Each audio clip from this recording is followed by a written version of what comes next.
What's going on, world? Welcome to another episode of the Web Buzz Podcast. I'm John Tiberio, joined by the algorithm manipulator, Mr. Roger Valdez. Roger, what's going on, my man? What's going on? What's going on, man? Feeling good, feeling good. I'll tell you what, man, I was waiting to see what the intro was going to sound like from you. So I love it every week, man. You get that confidence inside of me going.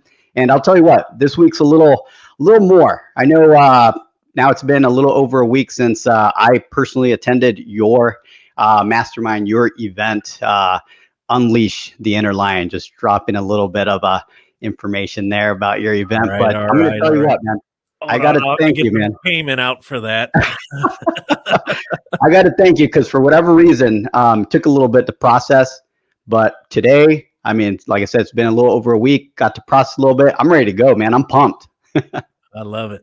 I love it. I know you. I know you had some good breakthroughs, some fun. You even had a little scare on one of the days while you were there, but it was a blast to have you along, and I'm glad to hear. I actually, folks, I mean, this is like live in the moment. It's the first time he's actually said that to me. He didn't even say that backstage, so now he's got my mind wondering what triggered today. What happened? So maybe it's the topic. Maybe it's the topic we're going to get into combined with all of that. I don't know. Maybe it's the fact he's been locked in his house for like a week, hasn't been allowed out. That's part of it. That's part of it because I got to be thinking. It keeps me thinking, man. I can't go out do my usual runs outside, do my diving. So I've been, I've been in quarantine here for the last week. I got another week to go, but been processing, taking advantage of the time. But yeah, man, feeling good.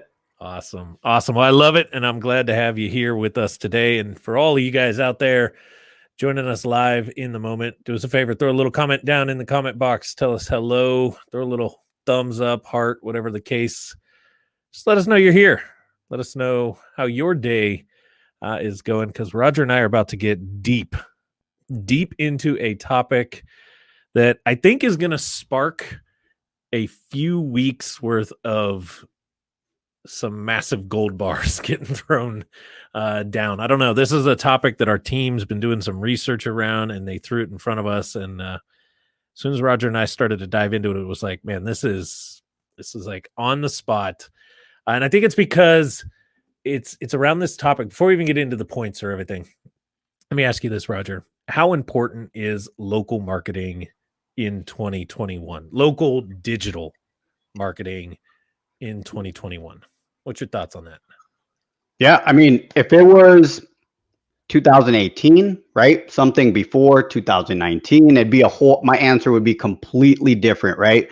But we're talking 2020, 2021, right? So we all know what happened in 2020 completely changed the game for any type of business. I don't want to say that every business, but I want to say the majority of small to medium-sized businesses that are offering a service, some kind of product or maybe storefront type situation affected completely. So my answer today is your local, pretty much online presence on a digital level is extremely important. It should be pretty much on the front of your list of priorities on your marketing list, because that's where everybody's at right now. A lot of people are still stuck at their house like myself, right? I still need stuff. I still need food. I still need products. So I'm online searching. And for a lot of people out there, that's their go-to. That's how we've been pretty much almost programmed in 2020 to kind of switch our ways. So now a lot of people that were a little more scarce and wouldn't go online to do certain things, sign up for certain things, buy certain products, whatever it might be, now they are doing it. So all that demographic has now moved towards accepting the digital platform. So for a local businessman, I would say that should be on the forefront for sure. 100% agree. And I'm going to add one little element to that. It's not even just a need to be online. It's this concept of inbound methodology, local mixed with inbound versus the traditional kind of old school ways, which we all know is kind of more the outbound approach to marketing, because to exactly what Roger just said, they're sitting at home and they're searching. Meaning They are already out looking for what it is that you have, whether it's a product or a service.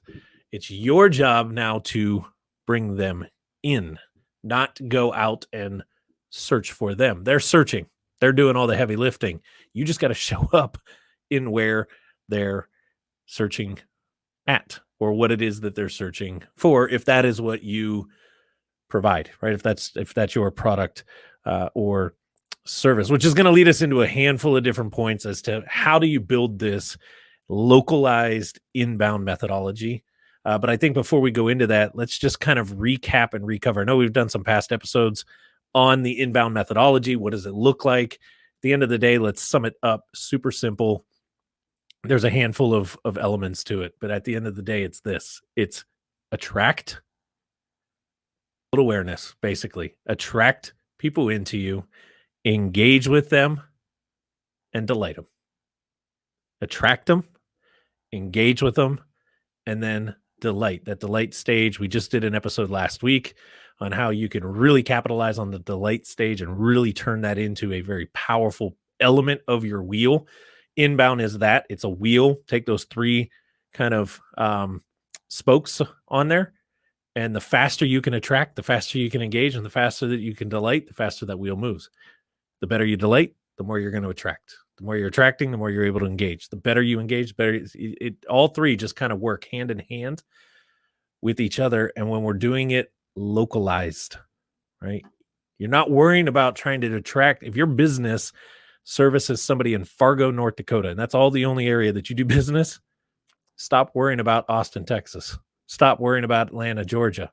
Stop worrying about, unless those people in those areas can do business with you in Fargo, just focus on where your clients, where your customers come from. Anything you want to add to that before we start going deep here? Yeah, absolutely. So you bring up some excellent points in regards to kind of that big kind of like wheel, right? I tend to use the analogy of a flywheel when we're talking about this particular model with the track, engage, and delight, because yeah, we're sitting here. We'll be getting more into some strategies and some topics, and sometimes it makes it sound like it's easy.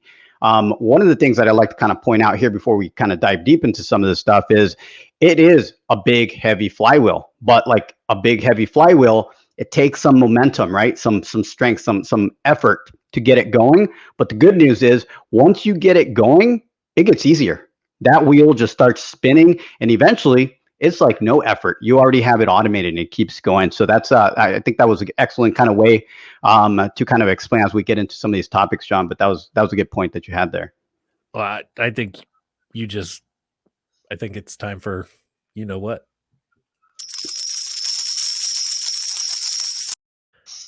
I don't know. I think it's time to start dropping some gold bars. I gotta say, man, I love that gold bar every time. I want to say this though, real quick before we jump into this. I love that when you said it, in my mind, I saw it. And that's what I love about it the most. It's kind of like the Wheel of Fortune, right? If you've ever watched the show Wheel of Fortune and you've watched the little old lady who won her way to a chance to spin the big old wheel, and she's over there trying to pull that sucker and really get it going. It's a lot of work just to get that thing to start spinning. Now, if once it started spinning, if she were to be able to grab a hold of it and do it again, it's going to spin a lot faster. Do it again, it's going to start. It's just that onset piece, that very first one, that very first pull on it is what makes it the heaviest. And I think that is what scares so many small business owners away from this idea of inbound marketing methodology, even in a localized format, because the results don't show up instantly. Unlike some outbound forms, you can maybe do a direct mail piece. Sure, you're going to get some results. They may not be the results you want, but you're going to get, right? There's a payoff to the output. Whereas with inbound, there's a lot of output before we start to see the payoff. But when we do, and I immediately start thinking of one of our clients in West Virginia right now, who I don't know if you've even saw the email yet today. He was like, we've got way too many pings of things on our website coming in. We need to reorganize this. our original structure isn't working. There was a lot of output to get to that point, right? And that's kind of where we're gonna take this to. So first thing on the list, this is right up Roger's alley. You guys heard me say it right at the beginning of this. He is the algorithm manipulator, and it comes down to SEO. And I think this is probably, I feel like we could do episode after episode on this one topic, because it is such an overlooked and confused topic in business. So take it away, because I'm not even going to attempt to do this section justice. This is all you, brother. This is why I have you on my team as my business partner right here, is this SEO, search engine optimization side of things. Why is it such a backbone to the localized marketing front? Absolutely, man. Well, thank you for that introduction. And I think I just figured out why I was so excited when I started looking at the notes, what we're going to be talking about, because you're right. This is exactly down my alley. The SEO portion of digital marketing is what I love.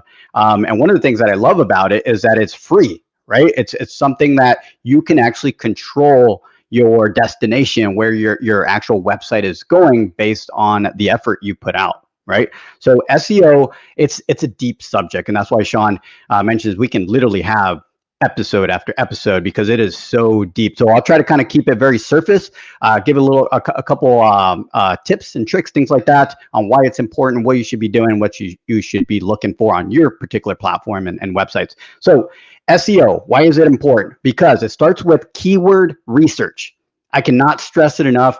Keyword research. If you don't know what the keywords that your ideal client or your ideal avatar is looking for on Google, Bing, or wherever they're searching online, then you are dead in the water, right? There is no strategy. So it all starts with keyword research. So let's talk about what I mean by that. So let's just say you're in, I don't know, you're in real estate, right? And you're you're a realtor and you're trying to get listings. So your avatar would probably be someone that's trying to sell their home, right? So you have to look for every question, everything that you think this particular client of yours has. And that's where you start kind of gaining or finding those keywords, right? You can even do your own search on Google and put those keywords yourself in there, and you'll start seeing the results. And that'll even give you your competitors. That way you can see what they're using for that. But not to get too deep on there, at Top Results Consulting here, there are tools. There's tools that actually aggregate that information or that data and allow you to get those keywords, so it makes it a little easier. So number one, keywords. You got to know what people are looking for. Okay. Number two is you have to have, once you have the keyword, you have to have the content, right? Once you start writing your pages, whether it's your home page, how you're going to structure the user experience, what you're offering, and then sprinkle in your keywords, but your about page that talks about who you are. Maybe you tell a story. A lot of people say, hey, I'm doing business in a particular industry, but there's so many people, it's saturated. Well, guess what? You can set yourself apart with that about page by writing something unique. Not everybody has the same story. You guys might be doing the same, selling the same product, offering the same service, but everybody has different experiences, and certain avatars, certain ideal clients will associate with certain people better, right? So it's important to put out kind of your own branding.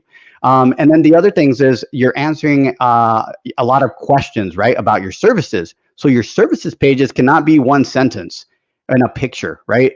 They have to be very detailed about what these services offer or what the product is, right? So that way when people land on those pages, they kind of know exactly what they're dealing with. And then finally, you have your blogs. And the blogs are excellent because that's where you can answer questions, give more information, and then interlink those pages to the product pages. Now, once you have this mess, right, it seems like a big spider web of information and pages. We call it a good site architecture. So a good site architecture is you now taking all that information and basically connecting the dots, connecting the whole website so it makes sense. So when someone lands on your website, let's say they land on your homepage, they click on a button and they go to a piece of content, maybe a service page that makes sense for that, whatever they clicked on. And then maybe on that service page, there's a couple blog posts that they can click on and redirect to those to get more information as you're asking. So Google loves that because you now become a resource of value, right? So that's what Google's looking for when it comes to SEO is, hey, I don't know who you are. I don't know what product you're serving. So give me the keywords. That's what I meant. So you have to give Google the keywords. You got to put them on your website. Number two is how valuable is that content on your website? Because Google needs to kind of produce users that are looking for that service or product, and they want to give the best result possible. And that's how you get the results to go up a lot more. But not to go too deep, guys, on this search engine piece, like I said, your keywords is probably going to be your first step. If you already have an existing site, go to it today. Check it out. See if you think of the questions that you might have, some keywords that you think should be on there. If they're not, think about how you're going to add them to it. And then I do want to throw in one last thing that's a lot of times left behind is the website vitals. And when I talk website vitals, it's a little more technical. You're talking about, hey, do you have an SSL certificate, which is the security, that little lock on the URL there that your website is secure for, so that way it doesn't get hacked. The other thing is your website speed up to par, right? Is it running very smooth? If I land on it, am I waiting for a minute or two before anything loads? That's a bad experience. So you got to fix those. So that goes all the way back to how good your foundation, your hosting, things like that. But that's overall, that's a good kind of snapshot of how SEO is either good for you or it can be very harmful for your brand if you're not doing it right. So we'll leave it at that. See if there's some questions, Sean. We'll go from there. Yeah, I mean, we can go forever on this topic, but I do want to encourage you guys to go back and check out some of the past episodes, or if you just want to what's the step-by-step process? I know we get asked this like crazy by our clients. What is the step-by-step process to follow all of this? We actually just put this together and got this live earlier this week. You can go to topresultsconsulting.com/7 steps. That's topresultsconsulting.com/7 steps. You're going to get walked through the exact 7-step process that we take all of our clients through to get this initial framework element, from website structure to the silos to how do you identify those to the basic keyword research, understanding your avatar, the whole 9 yards. Step-by-step process, Roger and I training on it, and a ton of free downloadable resources that you're going to be able to use to put that piece in place. But like we said, I mean, we could fill the entire episode just on that topic, but this is why we can, because it is such a valuable asset to it, which kind of leads us into number 2 on this list of how do you build this localized inbound methodology. And now it goes into social media. And I get it.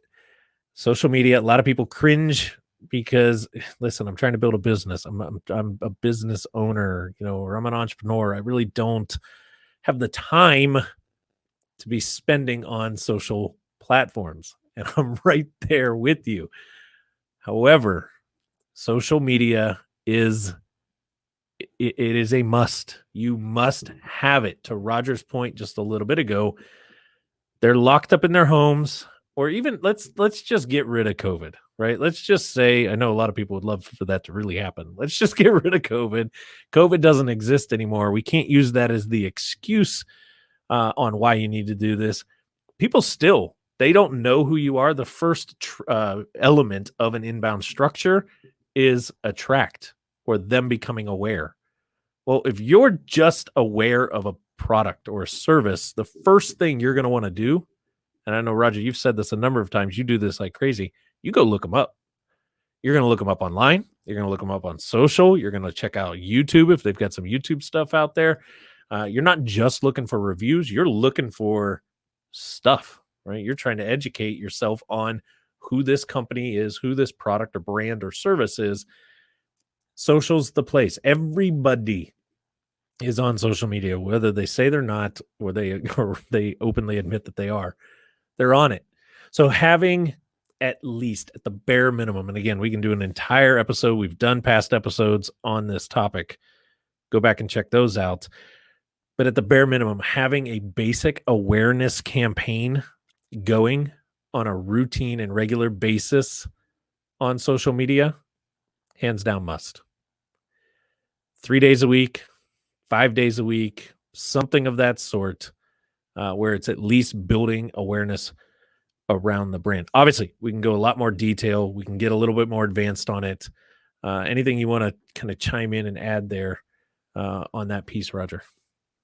Yeah, absolutely. So even on the social aspect of amplifying your brand, right? Because it's good. When you go out there, you're trying to promote your brand, you're trying to get it out there so people actually find you. But when you do that, those are what on the SEO side, we call it social signals. Because when people start mentioning your brand, maybe start even adding, sharing with their friends, hey, you might want to check out this with this company, and they put a link back to your homepage or a product page or even a service page. That right there is showing both Facebook or whatever social media platform we're talking about in this case, and Google, that you're important. People actually care about what you have to say or what you have to offer. So that gives you a little more trust with those platforms, which give you a priority in certain rankings. So it's very, very important to keep that in mind. Not only are you putting your brand, you're amplifying the name of your brand out there, but you're also benefiting your search rankings as well.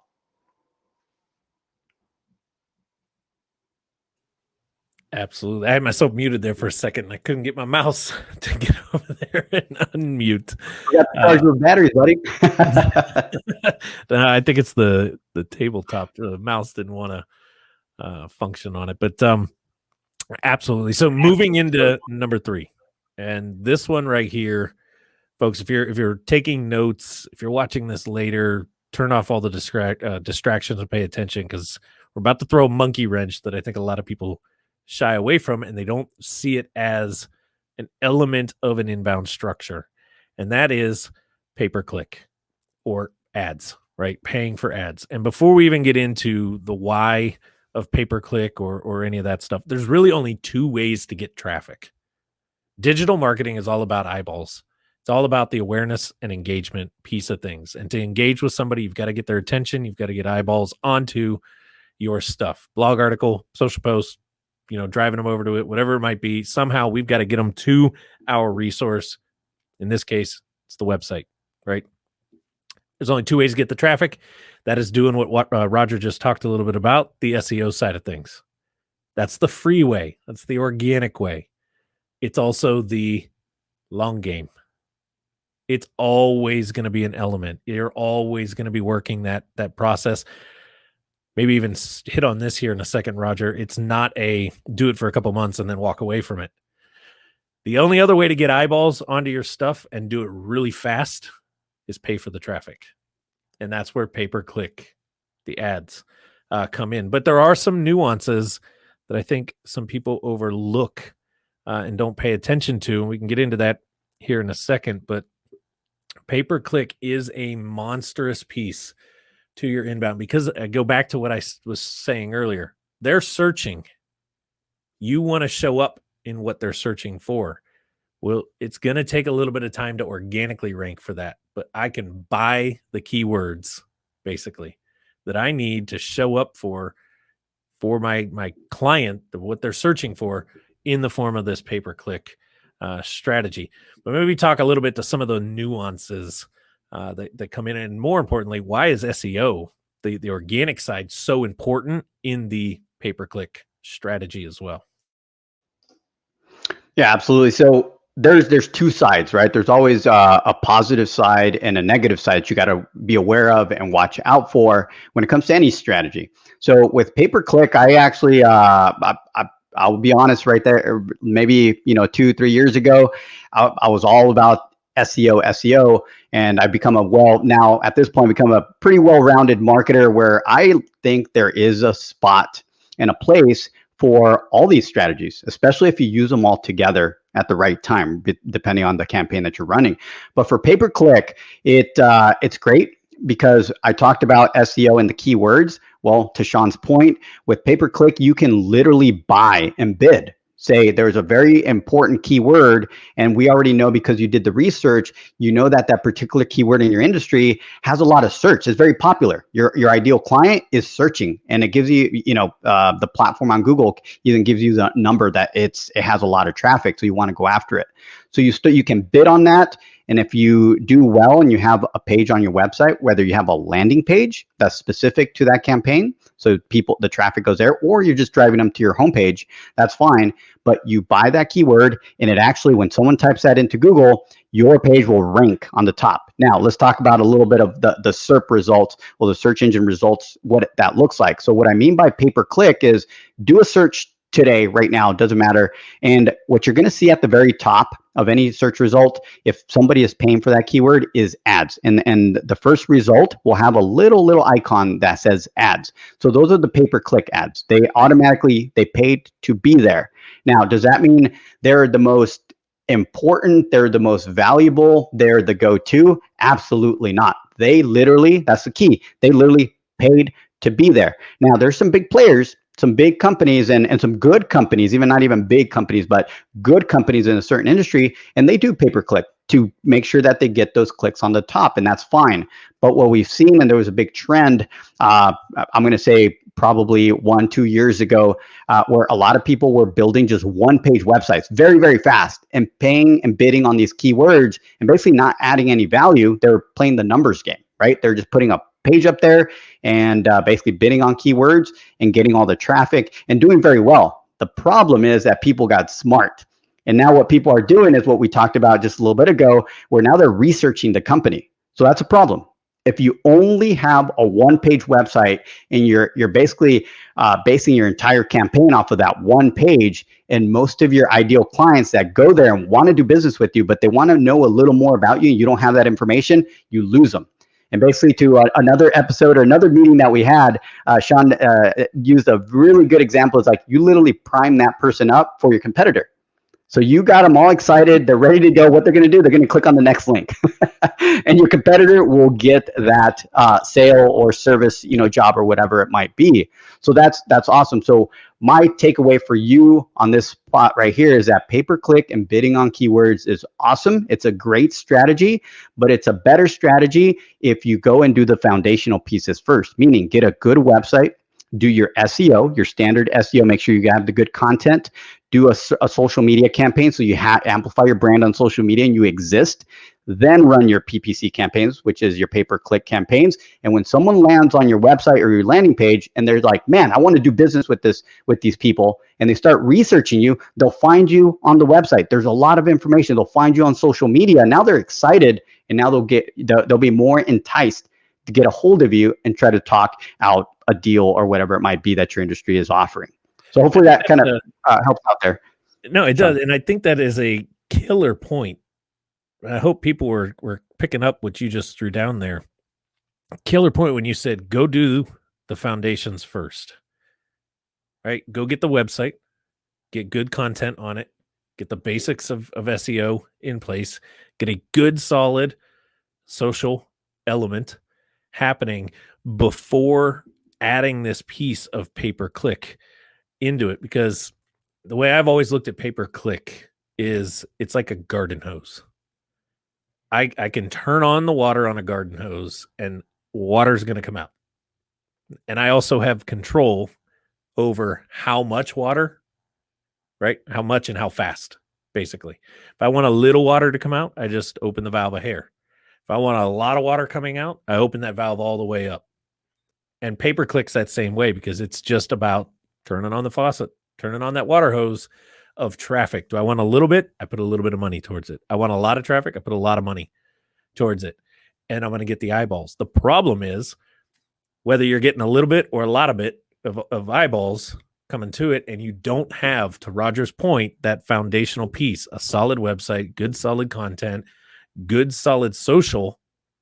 When they land, we're going to get into the next topic piece here, is landing pages. When they land on that landing page, or they land on whatever it is that you're driving them to, and they want more and they can't find it. This is what I said in that past episode. It's like you met the girl at the bar, you talked to her, and then you left. And she was all excited to maybe get the heck out of that bar and go hang out somewhere else. Well, somebody else is going to get that reward, right? Somebody else is going to go have coffee with her that night or breakfast with her the next day, or we'll keep this G rated. They're going to get to have the fun because you just primed her for the next guy up. Or another way to put this is it's the slot machine game. You see this all the time in Vegas. Somebody goes over to the slot machine. They're playing it. They get pissed off they didn't win. They walk away. Who walks up? Somebody. They put one token in, right? They hit the button one time. Boom, jackpot, because that person just primed it all up. So don't prime your audience up for your competition. Prime them up for yourself. Give them those elements, which brings us to, I'm going to go number 4, number 5 on our list here, Roger. Kind of nail them together. Reason why I see number 4 is landing page, number 5 is content marketing. These two never stop, and they work almost in conjunction with each other. Content marketing, we're doing it right now. This is a form of content marketing. I can do an entire episode just on this topic as well. Content marketing is everything from podcasts to blogs to Facebook Lives, Instagram Lives, guest speaking or being a guest presenter of some sort or an expert at an event as a form of anywhere that you are delivering information about your product or service is a form of content marketing. YouTube videos, content marketing. And I know we've been talking a lot with our clients lately on how to maximize this space of content marketing. And one of those maximized elements, so I say they work together, is the landing page side. Sometimes some of the content leads us to, hey, I want to give them something specific. This right here that I just talked about a few seconds ago for us, topresultsconsulting.com/7 steps. That is a landing page. You're going to go to that page. It is not our full website. It is a page so that you can get the information you need to get access to the 7 steps training, the mini course that we've put together for you guys. Now, we're doing content around that today. We're talking about some of these things, and I'm encouraging you guys to go to topresultsconsulting.com/7 steps to get that free mini training on it. Content marketing into a landing page. Pay-per-click typically is going to land onto a landing page, or it's going to land on some form of a content piece if you're running an ad for more educated purposes, that then's going to get them to the landing page side.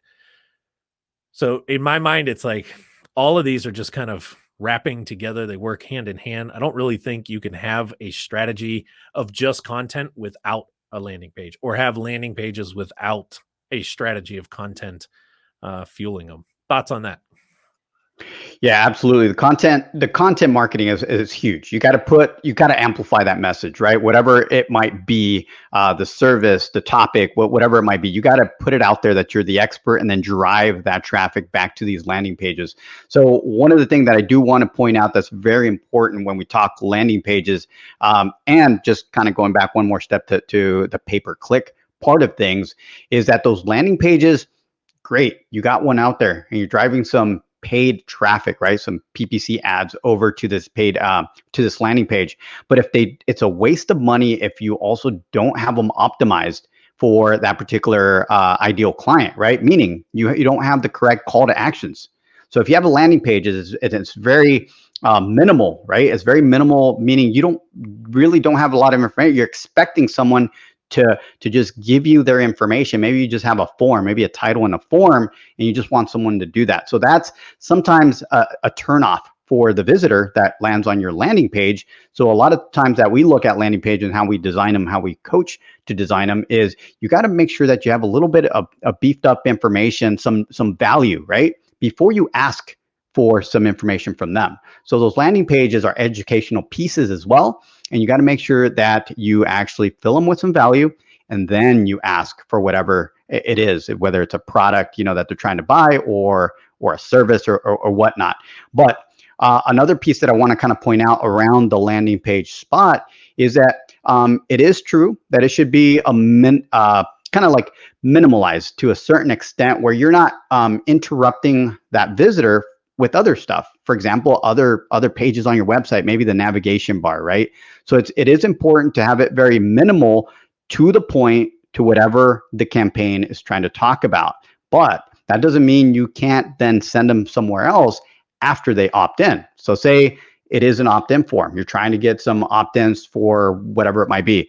They opt in, and one thing that we like to leverage with our campaigns is the thank you page.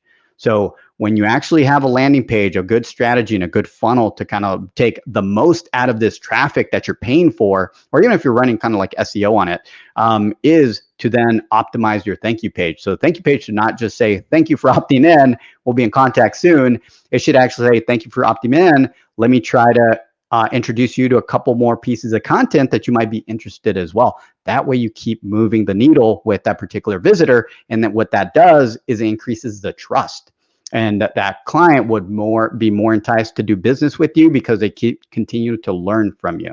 So hopefully that kind of helps out there as well, Sean, with the kind of a little more value on the landing page part. A ton more value. And I really think, and I think our team's on right now watching live as well. Maybe they can take some notes. Literally every single one of these points can be a dedicated episode to get that deep into it. And folks, this is why I'm going to encourage you guys to get into the Top Results Consulting website, check some of this stuff out, go back and listen to past episodes, because we've broken a number of these topics down deeper. But more importantly, as we lead into this final piece right here, email marketing, I keep saying it all day. Each one of these topics, we could go a ton deeper on them, and we do it a lot.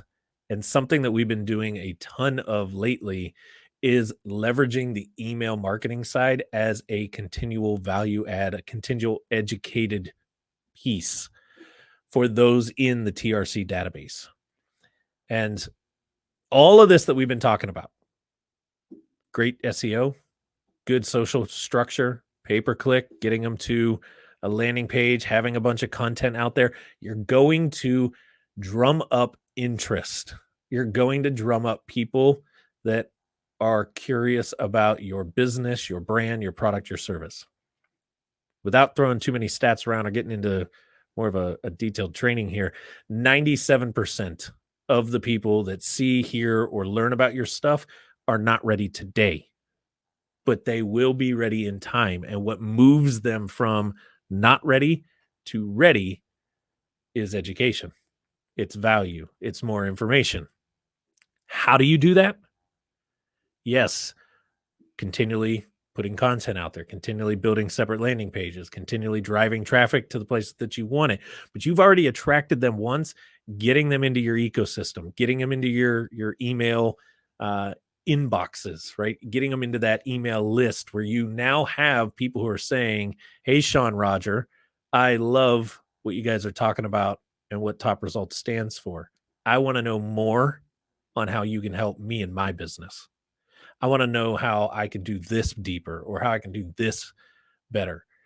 So what we've done now is, and we've been doing this for a handful of months here, is getting into not just email blasting, right? Just generic ass email blasts, segmenting the list down to where we've got emails that go out specifically to our clients to keep that education moving deeper.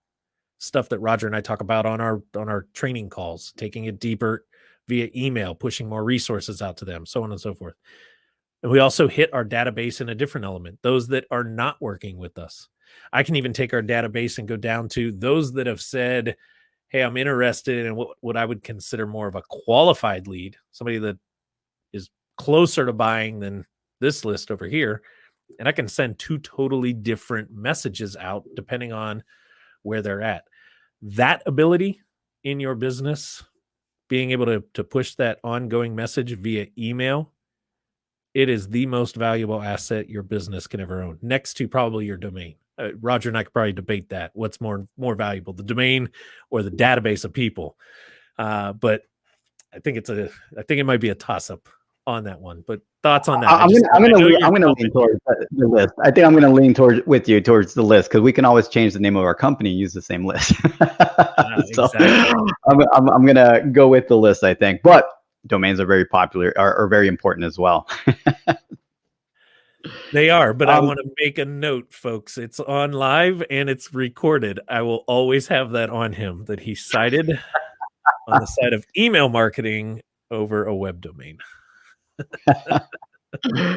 Right on, right on. What I want to go, I want to do one thing here and just take one step back because we're getting towards the end of, these recommendations, this list of things as we wanted to share with you guys, this value of how to approach these topics.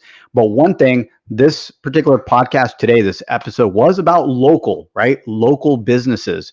So what I want to go do now that you have a understanding, even if it's minimal, it's at least an understanding of all these steps, things that you should look for, and the path that you should be taking for your digital marketing, your digital presence is local. So when we go to keywords, you have to be careful to actually tackle local keywords. So what do I mean by that? Is if you're, once again, let's just use the real estate agent that's looking for people to sell their homes, right? So they're looking for agents. They're not just looking for real estate agents. They're looking for real estate agents in Fargo, North Dakota, for example. Just using that example since Sean used that, I've actually been there.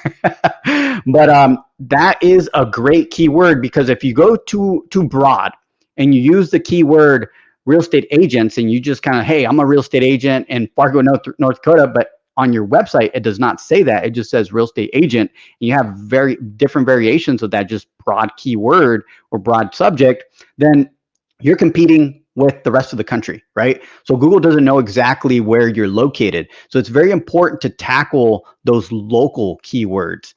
So when you do that, basically go after those local, right? Anything that has appended the location. And a tip or a trick there is that those local keywords tend to be more or tend to be easier to tackle and basically accomplish for good rankings than when you tackle the actual broad keyword. Why? Because the competition is different.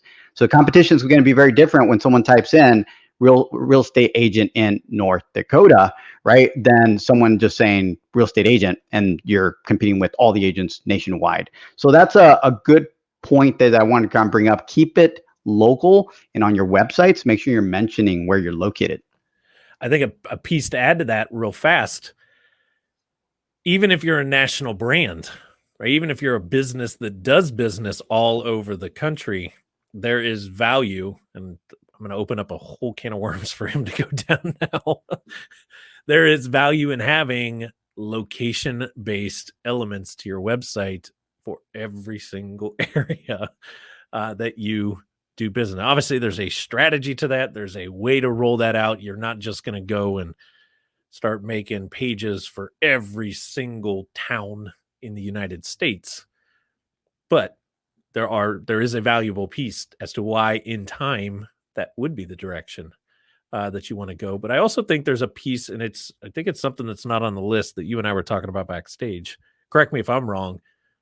That piece that is not on our list, that's a very valuable element that can help with this element of location and just giving Google some more trust. Yeah, absolutely. So that one, we wanted to use it almost like a bonus, right? Because it is an extremely piece of the campaign. So that's the Google My Business profile. So why is the Google My Business profile so important? Is one, it is a Google asset, meaning it's a Google product, right? So if we're trying to rank on Google, why not use their platform and their products to try to rank our brand? So it's very simple. If you're a local brand, a local company, and you have a physical location, you can actually go ahead and Google My Business, right? You'll be able to create a profile around your business. You'll put an address, you'll put your business information, make sure it's correct, right? You're able to upload your logo, some photos about your business. You're even able to put posts, kind of like blog posts that can live on your Google My Business. And all that right there, Google looks at almost like its own little website. And that right there, when someone looks up a certain keyword, a local keyword, right, then it also puts that particular location, if it's optimized correctly, in two places. So in the search, you might get a map. and you might get a pin. So if you optimize correctly, you might end up on that search result. And what's great about it is that map, we call it the map pack, that tends to be sometimes higher than the organic search results.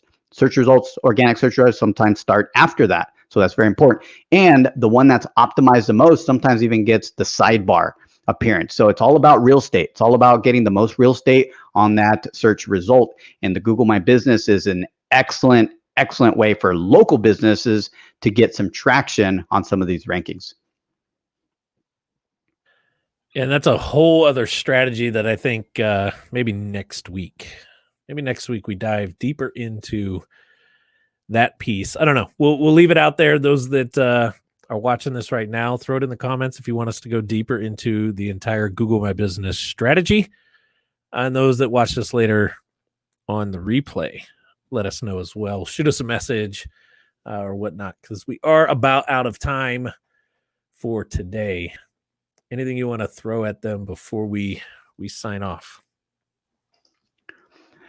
No more value, just because that was a lot, man. This one was jam packed. I was trying to kind of stay, a filter to a certain point, so we don't go 2 hours here. But I just want to say the local search engine, pay per click, just your overall digital footprint for your business today in 2021, it is extremely important, guys. So please go out there. If you are in business and you're kind of struggling, this is a great place to start. Just watch the video over, watch this, get some tips, try to apply them towards you. And I wish you best of luck. And if you do have questions, like always, make sure you message myself, message Sean, and we are always happy to help and answer questions.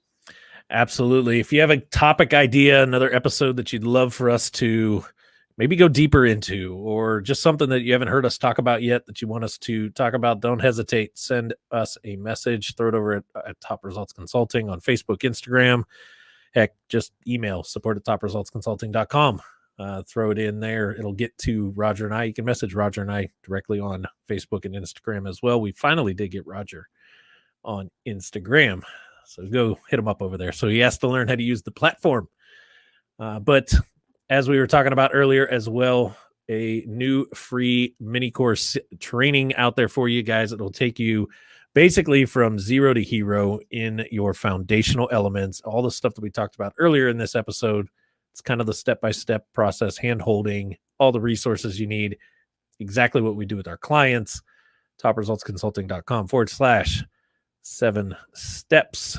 Go there and get your 7-step process to ultimate online lead flow. With that being said, thanks for tuning in live. Those that were live, Roger, thanks for showing up. I'm glad you were excited today. Absolutely, man. And I could have hit the button all day long on the gold bar drop, but I really do feel like this topic and all those different pieces are nothing more than gold bar moments. Yeah. Love it. So with that being said, folks, thanks for tuning in. We'll see you guys next Wednesday live out there in Facebook land and a number of other places at 4 p.m. Pacific time. You can always catch the replay. And if you want these type of episodes in your inbox every single week with even more value and details and just resources to help you grow and scale your business, be sure to head over to topresultsconsulting.com, opt into our email list, go to the /7 steps, opt in for that. Anything you do with us where you give us your email, you're going to end up on that list, and we're going to just pump you full of a ton of resources until you tell us enough's enough. I don't need any more. So we'll see you guys next week. Until then, as we say every single week, here's to your success.